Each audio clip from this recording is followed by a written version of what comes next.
So first, to share your screen on Discord mobile, you need to call somebody or join a server and then go to their voice channel. So right now, I'm gonna join a server over here.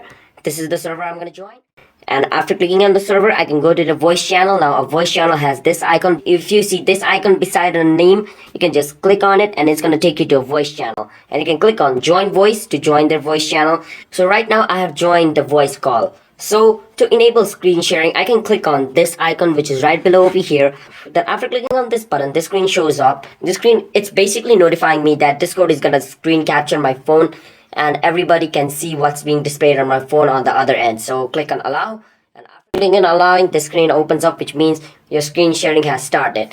Now to turn off your screen sharing, you can click on this button over here, which is just gonna stop your screen sharing, but you're still gonna be in the voice channel.